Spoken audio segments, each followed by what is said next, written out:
ঝাঁঝালো প্রতিবাদের জেরে ভাতারে উচ্ছেদ অভিযান স্থগিত রাখল রেল। জানা গিয়েছে, বর্ধমান কাটোয়ার রেল শাখার ভাতার ও বলগোনা স্টেশনে রেলের জায়গার উপরে রয়েছে কয়েকশো দোকান ঘর। রেলের তরফে বিগত কয়েক বছর ধরে দফায় দফায় রেলের জায়গার উপর দোকান ঘর উচ্ছেদের বিজ্ঞপ্তি জারি করা হয়। হকার্সদের রুটি রুজির স্বার্থে প্রতিবারই রাজ্যের শাসক দল তৃণমূল কংগ্রেসের কর্মী সমর্থকরা হকার্সদের পাশে থেকে উচ্ছেদের বিরুদ্ধে প্রতিবাদ জানায়। শুক্রবারের মধ্যে রেলের জায়গা খালি করার জন্য নোটিশ জারি করা হয়। বিগত দিনে হকারদের রুটি রুজির স্বার্থে পুনর্বাসনের দাবিতে ভাতারের বিধায়ক মানগোবিন্দ অধিকারী ও যুব নেতা শান্তনু কোনারের নেতৃত্বে ঝাঁঝালো প্রতিবাদের জেরে পিছু হটে রেল। শুক্রবার সকাল থেকে উচ্ছেদের বিরুদ্ধে অবস্থান বিক্ষোভে সামিল হন হকার্স ও স্থানীয়রা। রাজ্য যুব তৃণমূলের সাধারণ সম্পাদক শান্তনু কোনারের নেতৃত্বে তৃণমূলের একটি প্রতিনিধি দল দফায় দফায় রেল বিভাগের আধিকারিকদের সঙ্গে আলোচনায় বসেন। আলোচনায় রেলের জায়গার উপরে দোকান ঘরের অসহায় পরিবারগুলির জন্য পুনর্বাসনের দাবি জানানো হয়।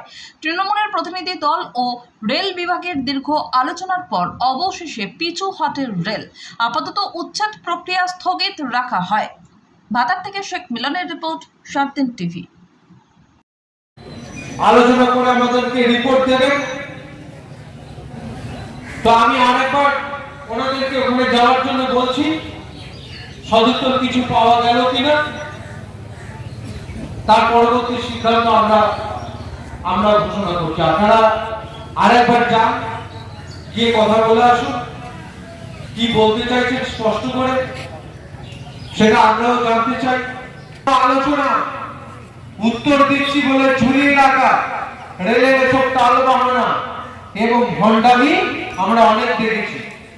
বারবার ওরা এই জিনিসটা করে, মানুষকে নোটিশ ধরিয়ে দেয়, ভয়ার্থ করে দেয়, তাদের মুখ শুকিয়ে যায়, তাদের বাড়িতে রান্না খাওয়া দাওয়া সমস্ত কিছু বন্ধ হয়ে যায়, কান্নাকাটি রোল পড়ে যায়, সাজু সাজু রব নেয়, বারবার আছে সমস্ত রকম ভাবে। আজকে আমরা বারংবার প্রতিনিধি প্রেরণ করছি, কারণ আমরা চাইছি যে সত্যিকারই দীর্ঘদিন ধরে এই ইস্যুটা চলে আসছে, এটার একটা স্থায়ী সমাধান হোক। কিন্তু বারবার টাল বাহানা করে মূল বিষয়কে এড়িয়ে যাওয়া, ব্যবসাদারদের স্বার্থকে দূরে ফেলে দিয়ে আপনারা রেলওয়ের বড় বড় কর্তা যাদেরকে আছেন তাদেরকে বলবেন আসতে, বা তাদেরকে বলবেন প্রতিনিধি পাঠাতে। আমরা সেদিনে বুঝে নেব কত ধানে কত চাল। আমরা সেদিনে বুঝে নেব যে কাটোয়া বর্ধমান ব্রডগেজ চালু হওয়ার পর থেকে এই এলাকার মানুষের কাছে কোটি কোটি টাকা রেল কর হিসাবে আদায় করে নিয়ে তার লভ্যাংশ কত টাকা ভাতার বলগোনা বা ভাতার এলাকার নাগরিকদের স্বাচ্ছন্দ্যের জন্য, যাত্রী স্বাচ্ছন্দ্যের জন্য তারা এখানে প্রদান করেছে বা কি পরিষেবা তারা দিয়েছে। তারপর আমরা সেই ব্যবস্থা তার মতো করে এগিয়ে যাব এবং আন্দোলনের গতি আরো বৃদ্ধি পাবে। মানুষের সরকার, নেত্রী হচ্ছেন মমতা বন্দ্যোপাধ্যায়। আমরা ভাতারে গিয়ে নেতৃত্বে যাকে সামনে রেখে রাজনীতিটা করি তার নাম হচ্ছে মানগোবিন্দ অধিকারী। তিনি হচ্ছেন কি না, তিনি হচ্ছে শ্রমজীবী খেটে তা মানুষের একজন বলিষ্ঠ নেতা। সেই রকম একটা পরিস্থিতির জায়গায় দাঁড়িয়ে আজকে আমরা উপস্থিত হয়েছি কাদের জন্য? এইখানে যারা বসে রয়েছে এই মানুষগুলো কারা? আমরা জানি দীর্ঘদিন ধরে কিছু বসতি আছে, কিছু ছোট্ট ছোট্ট ব্যবসাদার আছে যারা এখানে ওই রুজি রোজগারের মাধ্যম দিয়ে তার পরিবার পরিজনদের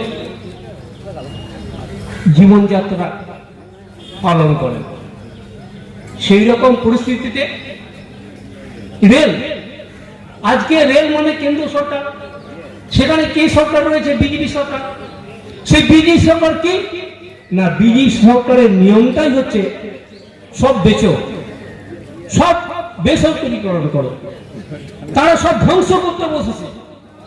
সেই জায়গায় বাংলা কিন্তু সেটা নয়। বাংলায় নেত্রী মমতা বন্দ্যোপাধ্যায়, ভাতারের নেতা মানগোবিন্দ অধিকারী।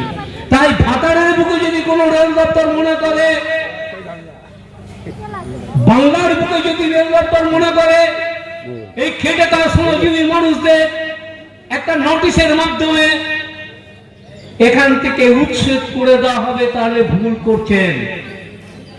আমরা আইন মানি, আমরা উন্নয়ন চাই, আমরা মানুষের প্রতিটা মানুষের অধিকার টিকে থাকুক, এটাই হচ্ছে আমাদের দলের নীতি এবং আদর্শ।